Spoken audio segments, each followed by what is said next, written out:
Hey everybody, and welcome back to Koi Pond Lifestyle. So what have we got on for you this week? Right, there's a couple of things I want to look at this week. First one is Carp Pox. It's in my pond, so we're going to have a talk about why it's there, what causes it, and what we can do about it. But I've been doing a lot of research into it now, so I've got a better idea about why my fish are floating around in there with what looks like candle wax dropped all over them. So we're going to have a look at that today. Also, pond covers. As you can see, my pond's still not covered, which is a good thing for me because I'm just spending more time looking at the fish as I want them to. These are ornamental fish that we buy to look at, so that's great. They're not disappeared under the covers yet. But as anybody that's been with me a while, you know what my covers are like. It's these.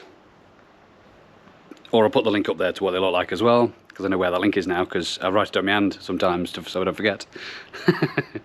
But so covers, yeah, I've been watching another YouTube provider, Alan Udale. He's been developing his own covers because the polycarbonate covers are quite expensive. So what is the alternative? Now he's been looking at alternative covers. So I'm going to quickly show you and then invite you to go and look at his videos or in the description below to have a look at how he's developed them. So we're going to have a look at that as well. So I think we'll start with Carp Pox. Let's crack on. This way this time.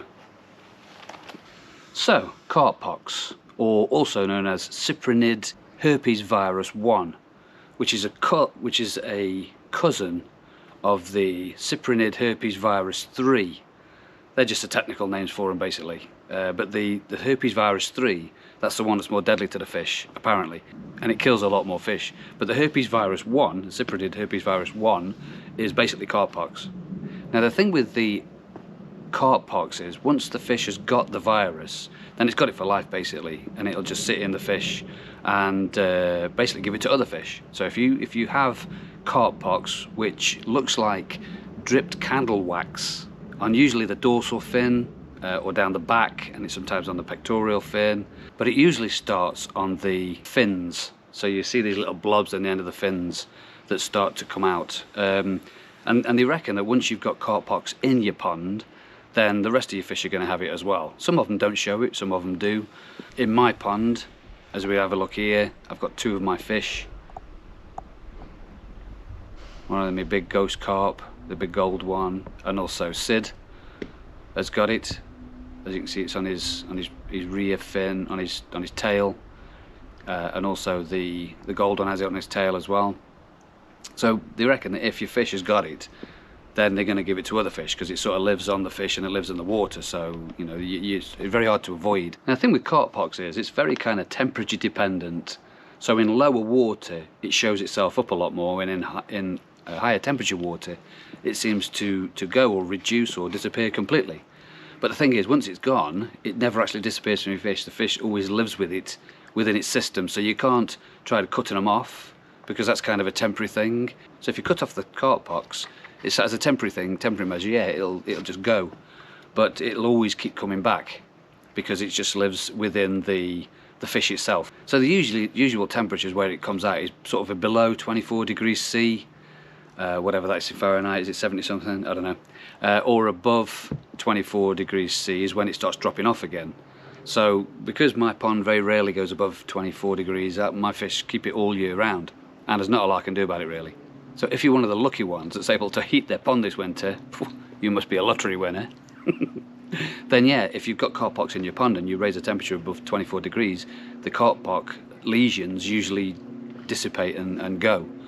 But anything below 24, they usually stick around. But once you've got rid of it, it never actually goes. It sticks around. It's just there until the water drops again, then they come back and flare back up again. So how does it actually affect the fish?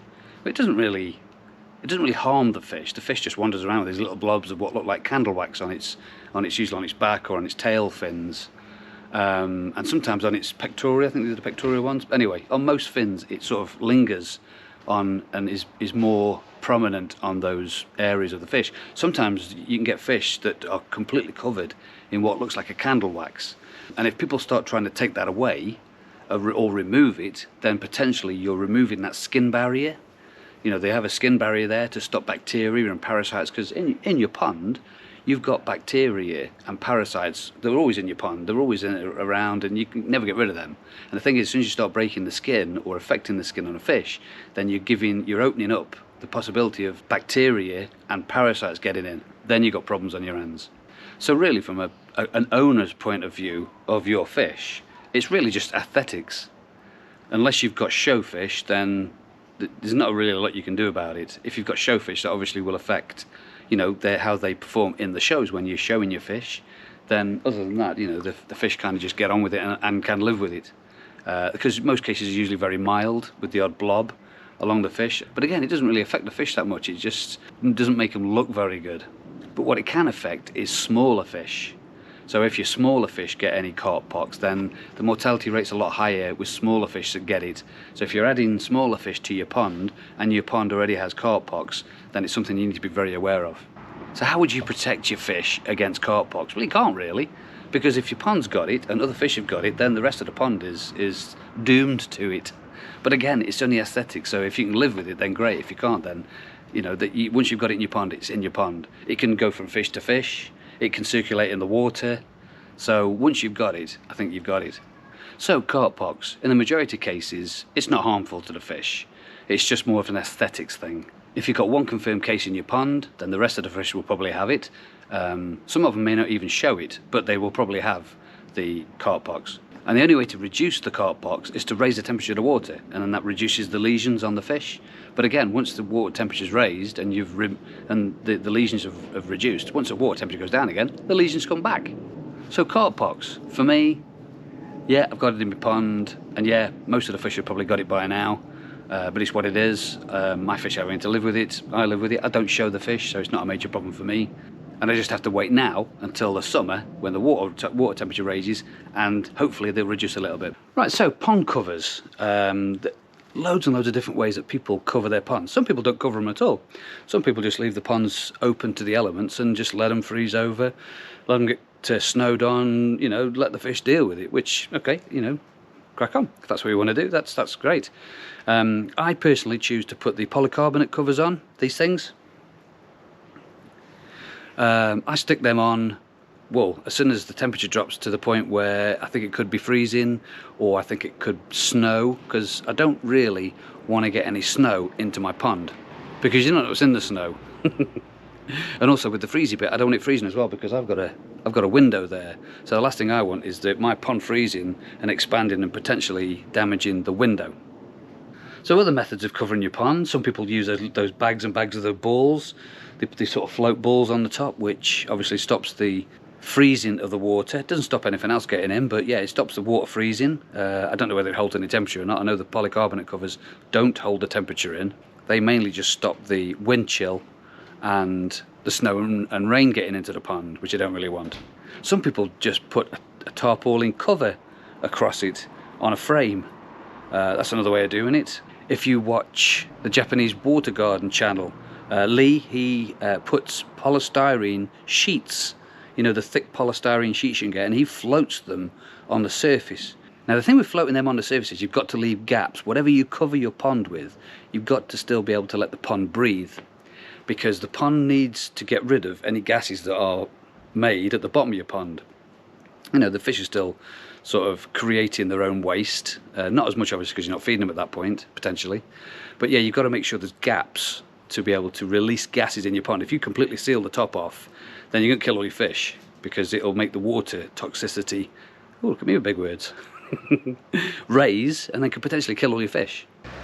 Now what Alan Udale has done, he's developed his own way of covering the ponds, which seems very cost effective. And like I said, I was going to post his videos up the top there for you to have a look at, because his are basically, it's like a sheeting that's fixed to a frame that has other layers on it, so that would hopefully help.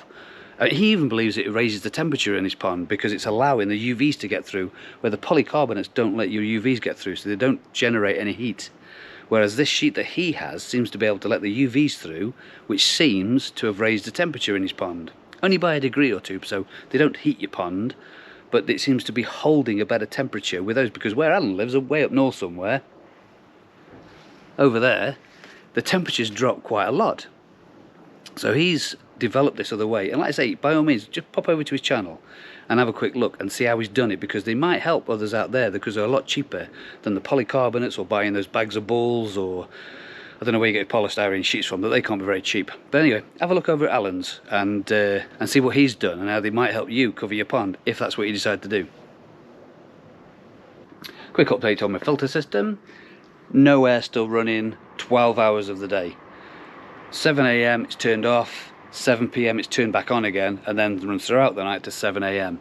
Now I've had a couple of people commenting and saying that's not a good idea, and a little bit more than that please, because as far as I can see, you know, fish are looking good, still eating, system's not crashing anywhere, it's not me levels, pH is still good, KH is still good, the nitrite and ammonia is still good on all tests, so I'm still doing all my tests.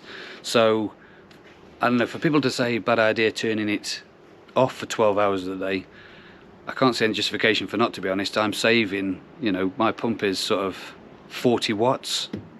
So for me, that air pump is, I'm not using 40 watts of electric for 12 hours of the day at the moment.